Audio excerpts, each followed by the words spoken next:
महत्वपूर्ण प्रश्नों के अगले सीरीज में है जिसमें हम लोग चर्चा करेंगे इंडियन ज्योग्राफी, जिसमें नदियों के किनारे अवस्थित नगर हैं उसी से संबंधित टॉपिक पे हम लोग चर्चा करेंगे। इसमें हम लोग सिर्फ वैसे प्रश्नों पे चर्चा करेंगे जो एग्जाम में पूछे जा सकते हैं, जो एग्जाम की दृष्टि से काफ़ी इंपॉर्टेंट है, यानी कि जो केवल महत्वपूर्ण प्रश्न है, सभी प्रश्नों को नहीं। तो इसमें लगभग ज़्यादा प्रश्न तो है नहीं, लगभग लगभग कर हम सभी प्रश्नों को देख लेंगे। 22 से 23 प्रश्न है, इंपॉर्टेंट प्रश्नों को हम लोग यहाँ पे चर्चा कर लेंगे। तो देखा जाए, पहला प्रश्न यहाँ पर हम लोग देखेंगे, कह रहा है कि निम्नलिखित में से कौन सा शहर गंगा नदी के तट पर स्थित नहीं है। क्योंकि आपको एक प्रश्न, किसी भी आप वनडे एग्जाम दे रहे हो, आपको एक प्रश्न देखने को मिल जाएगा। तो देखिए, ऑप्शन में है कि गंगा नदी के किनारे कानपुर, पटना, वाराणसी, दिल्ली। आपको पता होना चाहिए कि कानपुर भी गंगा नदी के किनारे अवस्थित है, पटना भी है, वाराणसी भी है, और वहीं दिल्ली जो है वह गंगा नदी के किनारे अवस्थित नहीं है। तो दिल्ली हो जाएगा, यह यमुना के किनारे है। दूसरा में देखिए, निम्नलिखित में से कौन सा नगर गोमती नदी के किनारे स्थित नहीं है। अब यहाँ पे गोमती पूछा है, चूंकि पहले हमें ये जानना होगा गोमती का उद्गम कहाँ है। तो गोमती का उद्गम देखा जाए तो यह यूपी का पीलीभीती जगह है, वहीं से इसका उद्गम होता है। और वह लखनऊ हो गया, सुल्तानपुर हो गया, जौनपुर हो गया, होते हुए वह यहाँ पहुँचती है। यानी कि तीन नदियों, जो तीन शहर है, लखनऊ, जौनपुर और सुल्तानपुर, ये अवस्थित है। जबकि आप देखेंगे कि चित्रकूट जो है वह गोमती नदी के किनारे अवस्थित नहीं है। नेक्स्ट तीसरा देखिए, गंगा नदी पर कौन सा प्रांतीय राजधानी स्थित है। अगर प्रांतीय राजधानी की बात पूछा है तो आशा करते हैं आपको पता ही होगा कि राजधानी है कोलकाता है, लखनऊ है, भुवनेश्वर है और पटना है। तो गंगा नदी के किनारे है, तो प्रांतीय राजधानी में से बिल्कुल आप लोग सही जवाब पटना पे ही जाएंगे। पटना है, जो आपको पता होगा बिहार की राजधानी है, जो अवस्थित है। हालांकि लखनऊ भी अवस्थित है, सॉरी लखनऊ नहीं, कानपुर आप देखेंगे, पटना देखेंगे, वाराणसी ये इत्यादि अवस्थित है गंगा नदी के लिए। यहाँ के प्रांतीय राजधानी पूछा था, इसलिए पटना हो जाएगा। चार में देखिए, गंगा यमुना अदृश्य सरस्वती। अदृश्य इसलिए लिखा है क्योंकि सरस्वती क्या हो चुका है, वह विलुप्त हो चुकी है। हालांकि इसका सबसे पहले उद्गम के बारे में एक अंग्रेज वैज्ञानिक था, उन्हीं ने इसके उद्गम के बारे में पता लगाया था। सरस्वती का उद्गम शिवालिक पहाड़ियों से उन्होंने बताया था। देखिए उसका नाम क्या था, जो अंग्रेज व्यक्ति था, लगभग 2015 के अस्तित्व में इसका एक प्रमाणित भी मिला था, 2015 के आसपास। 1200 वर्ष अंग्रेज इंजीनियर था, ओल्ड हेन कर कुछ नाम था, वही था। तो ये करा, इन तीनों का संगम जो है वह स्थित नगर कौन सा, हरिद्वार है, वाराणसी है, इलाहाबाद है, कर्णप्रयाग है। देखिए कुछ लोग तो हरिद्वार पे जाएंगे, लेकिन आपको पता होना चाहिए कि गंगा यमुना और अदृश्य सरस्वती की बात है तो वह हो जाएगा इलाहाबाद हो जाएगा। ये यहीं पर है, जिसको जो इलाहाबाद जो रेलवे स्टेशन था, अब इसे क्या कहा गया है, प्रयागराज नाम दिया गया था। ये भी ध्यान में रखेंगे। पाँच में देखिएगा, पणजी गोवा, जिसे गोवा कहा जाता है, किस नदी के किनारे अवस्थित है, पता होगा। पणजी में तो मांडवी नदी किनारे अवस्थित है, जो वहाँ पे तो मांडवी नदी काफ़ी, मतलब कहिए कि चर्चित है। तो जैसे ही गोवा का नाम आता है तो मांडवी आता है, नर्मदा, ताप्ती, पेनार ये सभी होगा नहीं। आगरा किस नदी के किनारे अवस्थित है। अगर आगरा की बात की जाए तो आगरा हो जाएगा। अभी हम लोग चर्चा ऊपर किए थे कि जो दिल्ली है वह यमुना नदी के किनारे अवस्थित है, लेकिन यहाँ पे आगरा पूछा है। तो ये आगरा किस नदी के किनारे स्थित है। ऑप्शन में है गंगा है, अलकनंदा है, यमुना है, भागीरथी है। तो गंगा होगा नहीं, अलकनंदा होगा नहीं, तो यह हो जाएगा आगरा, जो हो जाएगा वह यमुना नदी के किनारे अवस्थित है। तो यह ऑप्शन नंबर सी हो जाएगा। दिल्ली भी इसी के नदी के अवस्थित भी था। निम्नलिखित में से कौन सा शहर गोदावरी नदी के किनारे स्थित नहीं है। अब देखिए, गोदावरी के बारे में जब हम लोगों ने भारत की नदियां देखा था तो वहाँ पे भी हम लोग चर्चा किए थे। गोदावरी का उद्गम स्थल हम लोगों ने जाना था, यह किस तरह से महाराष्ट्र के त्र्यंबकेश्वर जगह है एक, नासिक के, वहीं से वो निकलती है, जाकर बंगाल की खाड़ी में गिरती है। लेकिन इसके किनारे अवस्थित स्थित नगर है नहीं है, उसके बारे में पूछा है। देखिए नासिक यह गोदावरी नदी के किनारे में अवस्थित है, जब निकलती है वहाँ से।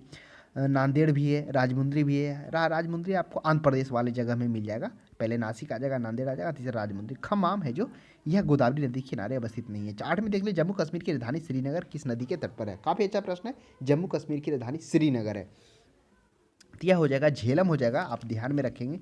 हालांकि जो मतलब पाकिस्तान में नदियां बहती है, जैसे सिंधु, झेलम, चिनाब, रावी, ब्यास, ये 6 नदियां हैं जो बहती है। 3 का जो बंटवारा है जो पाकिस्तान उस पानी का यूज करता है, और बाकी 3 नदियों का जो नीचे है, जैसे सिंधु, झेलम, चिनाब, ये 3 का कौन करेगा, पाकिस्तान यूज करेगा। और उसके नीचे चिनाब, रावी, ब्यास ये भारत यूज करेगा। इस तरह से इसका क्या हुआ, दोनों के बीच एक।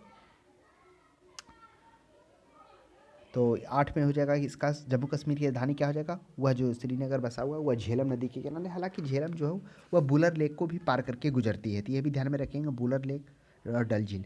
9 में देख लीजिए सूरत किस नदी के तट पर अवस्थित है। जो सूरत है तो वह हो जाएगा नर्मदा, ताप्ती, सोन, कावेरी। पहले सूरत पता करिए, सूरत है कहाँ। सूरत हो गया अहमदाबाद यानी कि गुजरात का एक शहर है सूरत, जो ताप्ती नदी के किनारे अवस्थित है। तो यह ऑप्शन में क्या हो जाएगा, वह 9 का बी हो जाएगा, ताप्ती नदी के किनारे अवस्थित है। उसके बाद हम लोग देखेंगे,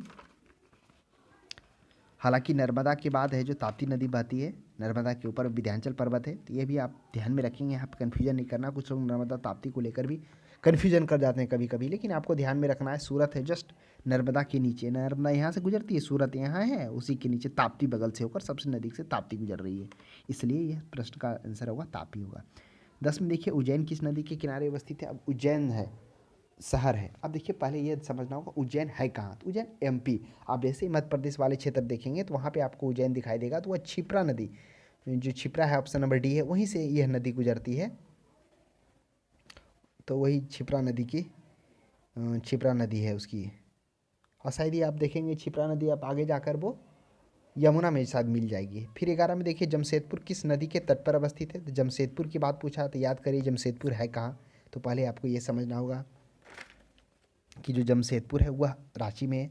आपने यह भी देखा होगा कि स्वर्णरेखा जो नदी है रांची से 16 किलोमीटर दक्षिण पश्चिम में स्थित है, रानी कुआं नामक स्थान से निकलती है। कौन, स्वर्णरेखा नदी। तो वही है जमशेदपुर, स्वर्णरेखा नदी के किनारे अवस्थित है, जिसकी चर्चा हम लोग पहले भी किए थे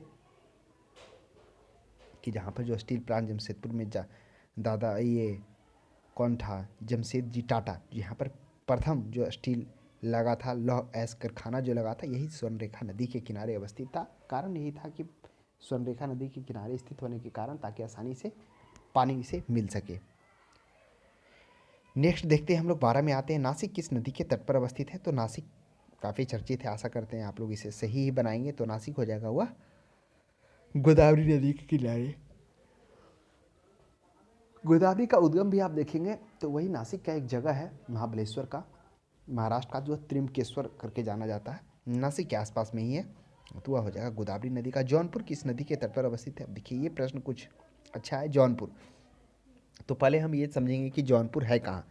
तो हम लोगों ने याद करिए, हम लोगों ने देखा था कि लखनऊ सुल्तानपुर एक गोमती नदी था। जो गोमती नदी यूपी के पीलीभीत से गुजर रही थी, तो वह लखनऊ से, उसके बाद जौनपुर से, उसके बाद एक और था सुल्तानपुर, यही था ना, इससे होकर वो गुजर रही थी। तो वही जौनपुर है, तो वह गोमती नदी हो जाएगा, वही गोमती नदी जो यूपी के पीलीभीत से निकलती है। 14 में देख लीजिए निम्नलिखित में से कौन सा नगर किसी नदी के तट पर बसा हुआ नहीं है। तो देखिए जौनपुर वाले थोड़ा सा आप गौर करेंगे तो ऊपर में तो लखनऊ हो जाएगा, नीचे सुल्तानपुर हो जाएगा, उसके बाद जौनपुर आता है। तो वही जौनपुर यूपी में ही ये गोमती नदी की। 14 में देख लीजिए किस नदी के तट पर, कौन सा नगर किसी नदी के तट पर अवस्थित नहीं है। एक इसमें नगर दिया हुआ है जो कोई भी नगर नदी के तट पर अवस्थित नहीं है। ऑप्शन में है सूरत है, कटक है, भोपाल है और मैसूर है। तो देखिए सूरत कौन सा नदी के किनारे है, थोड़ा सोचिए, ताप्ती नदी के किनारे। कटक कौन सा है, याद करिए। भोपाल, अगर भोपाल को आप मध्य प्रदेश का भोपाल देखेंगे तो उसके अगल बगल कोई नदी नहीं गुजर रही है। उड़ीसा कटक आप देखेंगे महानदी गुजर ही रही है। मैसूर देखेंगे तो कावेरी नदी गुजर रहा है। तो ऑप्शन नंबर इसका सी हो जाएगा, भोपाल है जो कोई भी नदी के तट पर अवस्थित नहीं है। मध्य प्रदेश की राजधानी भोपाल है। 15 में गंगा नदी के किनारे स्थित सबसे बड़ा शहर है। अब देखिए यहाँ पर कह रहा है कि गंगा नदी के किनारे तो स्थित शहर हैं, लेकिन सबसे बड़ा शहर वाराणसी क्या गंगा नदी किनारे स्थित है? हैं। पटना भी है, कानपुर भी, इलाहाबाद। कुछ लोग तो पटना जैसे ही देखेंगे मारेंगे, लेकिन आपको ये सोचना होगा कि बड़ा शहर पटना से बड़ा वो कानपुर आता है। ऑप्शन नंबर सी इसका पर्याप्त होगा, जो बीपीएससी 2001 में पूछा है। निम्नलिखित में से कौन सा शहर गंगा के तट पर नहीं बसा हुआ है। अब गंगा के तट पर नहीं बसा हुआ, ऑप्शन में है कानपुर है, पटना है, बरौनी है, दिल्ली है। तो आपको समझना होगा कि कानपुर क्या है। अभी हम लोग चर्चा किए थे कि वह कानपुर हो गया, वाराणसी हो गया, पटना, ये सभी गंगा नदी किनारे अवस्थित है। बिहार का ही जगह बरौनी है, वह भी गंगा नदी के किनारे बसा हुआ है, लेकिन दिल्ली जो है वह गंगा नदी के तट पर नहीं, वह यमुना के किनारे बसा हुआ है। 17 में देखिए स्टील सिटी राउरकेला किस नदी के किनारे। पहले ये समझना होगा कि राउरकेला है कहाँ। तो अगर हम लोग राउरकेला की बात करते हैं तो आप याद करिए राउरकेला जो उड़ीसा में अवस्थित है, जहाँ पर हम लोगों ने देखा था जो राउरकेला हिंदुस्तान स्टील लिमिटेड राउरकेला की जो स्थापना 1959 ईस्वी को हुआ था। जर्मनी की फर्म एवं क्रुप्स कंपनी के द्वारा इसका स्थापना किया गया था। इसकी चर्चा हम लोग कर चुके हैं।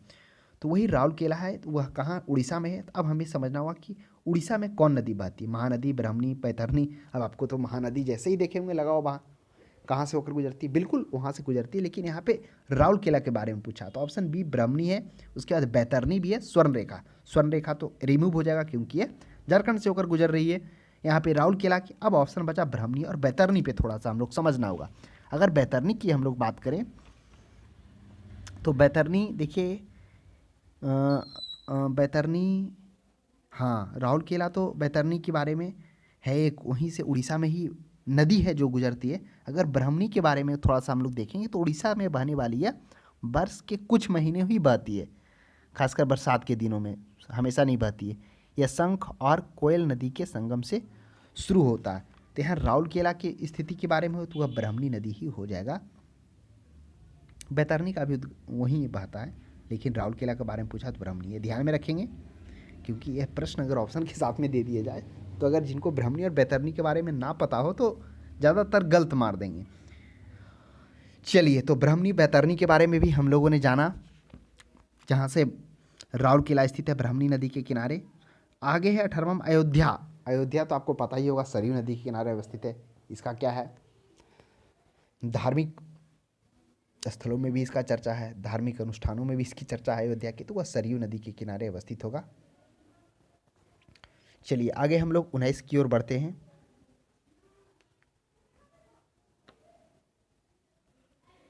देखिए सरयू के बारे में थोड़ा सा हम लोग देखते हैं कि हिमालय से ये निकलती है, उत्तराखंड खासकर नेपाल हिमालय में उसी के बीच से ये निकलती है। यूपी के अयोध्या है, अयोध्या यूपी में ही पड़ता है। 19 में देखिए कावेरी नदी के तट पर कौन सा शहर स्थित है। अब कावेरी नदी के बारे में पूछा है, तो कावेरी नदी पर कौन सा नदी, कावेरी नदी के तट पर तो मैसूर भी है, बंगलोर भी है, हैदराबाद भी है, तिरुचिरापल्ली भी है। पहले तो कावेरी जानेंगे। कर्नाटक की कोडागु जगह है, जिला है, वहीं से कावेरी नदी निकलती है। कर्नाटक होते हुए तमिलनाडु होते हुए बंगाल की खाड़ी में कावेरी नदी गिरती है। अब देखिए मैसूर, अगर मद्रास देखेंगे, जो मैसूर होगा, बंगलोर होगा और हैदराबाद होगा, आंध्र प्रदेश हैदराबाद, ये कावेरी नदी के तट पर अवस्थित है भी नहीं, ये ऐसे ही रिमूव हो गया। बंगलोर आप देखेंगे तो यह भी क्या है, बंगलोर कावेरी नदी के तट पर स्थित नहीं है, ये भी रिमूव हो गया। उसके बाद मैसूर और तिरुचिरापल्ली बचा है। मैसूर का आप थोड़ा देखेंगे तो वह भी कावेरी नदी पर अवस्थित नहीं है, तो इसका हो जाएगा तिरुचिरापल्ली। अब प्रश्न उठता है कि तिरुचिरापल्ली है कहाँ, तो तिरुचिरापल्ली तमिलनाडु में पड़ता है। तमिलनाडु वाले भाग में आप जाएंगे तो वहाँ पे आपको तिरुचिरापल्ली देखने को मिल जाएगा, जहाँ तमिलनाडु है, कोयम्बटूर है ना, कोयम्बटूर से थोड़ा सा अगर आप किस ओर देखिए पूरब की ओर बढ़ेंगे तो तिरुचिरापल्ली देखने को मिल जाएगा। तो यह हो जाएगा तिरुचिरापल्ली। साबरमती नदी किस नदी के किनारे, तो काफ़ी चर्चित प्रश्न है। साबरमती है जो नदी है किस शहर के किनारे है, तो वह अहमदाबाद। अहमदाबाद जैसे ये सूरत वाला भाग है, यहाँ से गुजरेंगे अहमदाबाद, तो साबरमती नदी यहीं से गुजरेगी। यह क्या है, उत्तर से दक्षिण की ओर आकर कहाँ गिर जाती है, अरब सागर में आकर गिर जाती है। नासिक किस नदी के किनारे स्थित है, तो नासिक है, अब पहले नासिक आप हम लोग देखिए, हम लोगों ने देखा था नासिक, काफ़ी चर्चित प्रश्न है। यह गोदावरी हो जाएगा क्योंकि गोदावरी का उद्गम स्थल ही नासिक एक जगह है, जहाँ से त्र्यंबकेश्वर नाम का एक जगह है, वहीं से ये निकलती है। तो ये तो आप ऐसे भी आपको ध्यान में रहेगा, तो इसका सही जवाब आप लोग दे पाएंगे। चलिए तो ये आगे हम लोग देखते हैं 22 में। तो चलिए उसमें से कुछ सिंपल भी प्रश्न था, कुछ थोड़ा सा कन्फ्यूजन भी था। 22 में देखिए यहाँ पर सुमेलित करना है। सूची 1 में नगर है, सूची 2 में समीपवर्ती नदी है, बैतूल है, जगदलपुर है, जबलपुर है, उज्जैन, ये सभी नगर है। तो आइए बारी बारी से चर्चा करते हैं। बैतूल एमपी में पड़ता है। अब हम लोग को ये पता करना है बैतूल किस नदी के किनारे है। चलिए नीचे आ जाइए, उज्जैन। उज्जैन हम लोगों ने देखा था, याद करिए उज्जैन कहाँ था, तो थोड़ा सा अगर हम लोग गौर करते हैं तो उज्जैन मध्य प्रदेश में मिलेगा, वह क्षिप्रा नदी के किनारे था, तो उज्जैन तो मिल गया। जबलपुर और जगदलपुर के बारे में थोड़ा चर्चा करिए। जबलपुर याद करिए यहीं से ताप्ती नदी का उद्गम हुआ है, तो जबलपुर ताप्ती हो जाएगा, यह भी जबलपुर। अब बच गया जगदलपुर, अब बैतूल पड़ गया। तो थोड़ा सा हम लोग सोचिए कि बैतूल जो है ताप्ती का उद्गम स्थान है, बैतूल, अच्छा जबलपुर हमने ताप्ती बता दिया ना, एक गलत से हमने बोल दिया। जबलपुर में, जबलपुर ताप्ती का उद्गम नहीं है, ताप्ती का उद्गम बैतूल जगह है। देखिए यहाँ से जैसे ये जो जगह हुआ ना, ये एमपी का, यहीं से बैतूल कर एक जगह है, यहीं से निकलती है कौन सा नदी, ताप्ती नदी। तो मिस्टेक से हमने जबलपुर बोल दिया, तो बैतूल का क्या हो जाएगा, वह हो जाएगा, बैतूल का हो जाएगा ताप्ती नदी हो जाएगा। उज्जैन तो छिपरा हो ही गया। अब जबलपुर और जगदलपुर बचा है। अब सोचना होगा कि जगदलपुर कहाँ है, तो जगदलपुर छत्तीसगढ़ में है, जबकि जबलपुर आपको एमपी में मिलेगा। तो आइए जबलपुर के बारे में पहले हम लोग देखते हैं। जबलपुर है जो कौन सा नदी बच गया, एक इंद्रावती और नर्मदा नदी। तो जबलपुर एमपी वाला है। तो जबलपुर आप देखेंगे तो वह नर्मदा नदी बगल से गुजरती है।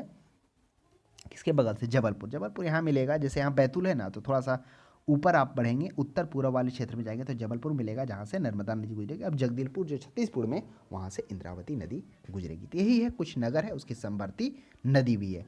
आगे हम लोग देखेंगे 23 में, कौन सा नदी गोरखपुर में स्थित है? देखिए गोरखपुर में घाघरा है, गंडक है, राप्ती है और सरयू है। ये थोड़ा सा अच्छा प्रश्न है, हालांकि और भी अच्छे प्रश्न हम लोगों ने देखा, लेकिन यहाँ पे थोड़ा कन्फ्यूजन वाले प्रश्न है। गोरखपुर है, देखिए राप्ती है, बहुत सारे लोग तो राप्ती नदी का भी नाम नहीं सुने, घाघरा का सुने होंगे, गंडक का सुने होंगे। तो आप जान लीजिए जो राप्ती नदी है मध्य नेपाल के दक्षिणी भाग से निकलती है, निचली पर्वत से निकलती है, उसके बाद वह मैदानी भागों में प्रवेश करती है, उत्तर प्रदेश राज्य की सीमा के अंदर ही प्रवाहित होते हुए गोरखपुर जिले में कुछ दूरी पर घाघरा नदी में ये मिल जाती। कौन? राप्ती नदी। तो गोरखपुर जो है वह राप्ती नदी के किनारे ही अवस्थित है। ऑप्शन नंबर सी है, जो यूपी पीसीएस में 2013 में पूछा गया था प्रश्न। तो ये था कुछ हम लोगों को नदियों के किनारे जो अवस्थित नगर था, भारतीय नगर, वो हम लोगों ने देखा। विश्व के परिपेक्ष में भी हम लोग देखेंगे विश्व के नदियों के किनारे अवस्थित नगर आगे।